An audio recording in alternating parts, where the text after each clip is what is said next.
एक लाइन बोल दई कवनो सारबाना लइका कहलस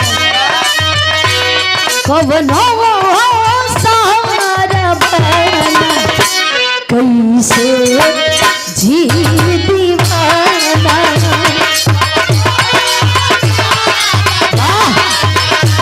कैसे जी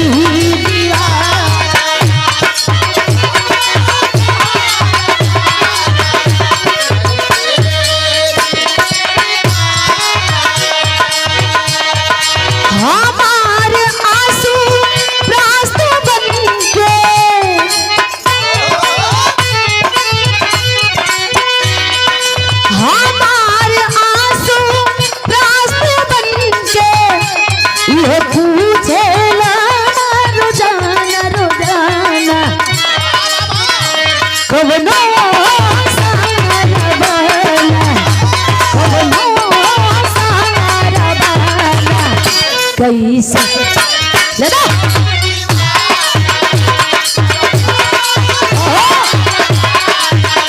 कैसे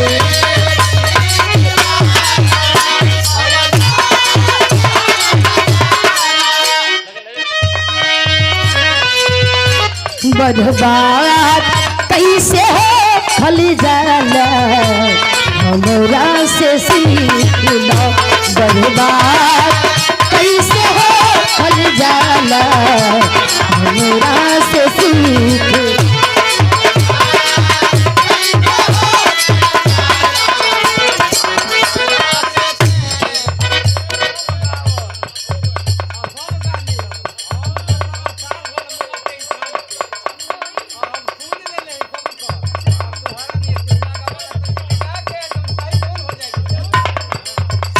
बर्बाद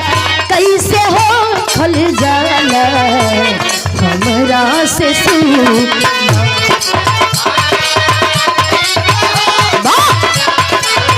यार राजा ही गाजीपुर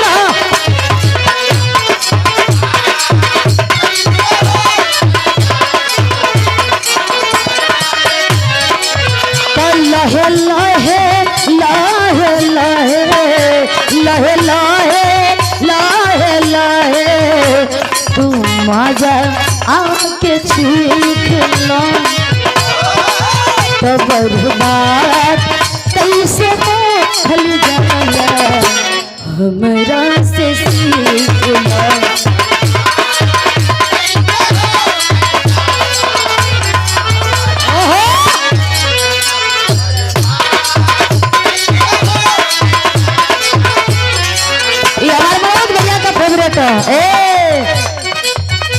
लोग काहे तबायको ए राजा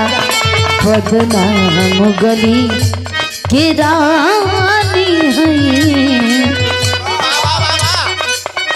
रानी है लेकिन बदनाम गली का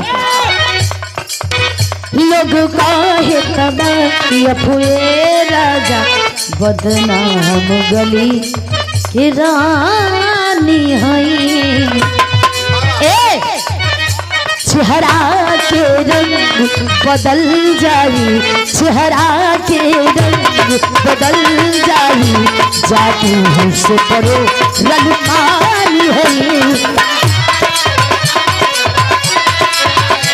जादू से करो रंग पानी है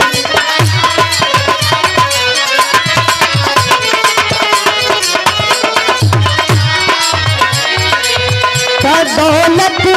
लुटा के हम पे और ये हमारे गार्जियन जी के द्वारा 50 रुपया दिल गई और मेरे पूज्य गार्जियन जी के द्वारा भी 50 रुपया दिल गई बहुत बहुत प्रणाम बा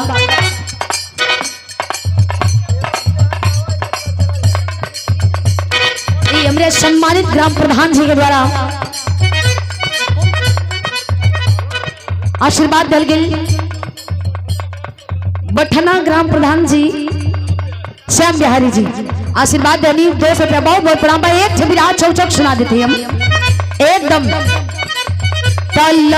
तो दौलत लुटा के हम पे दौलत लुटा के हम पे जवानी के भीख लो दौलत लुटावा जवानी भीख मिल जा तो बर्बाद बदनाम कैसे खल जाला हमरा से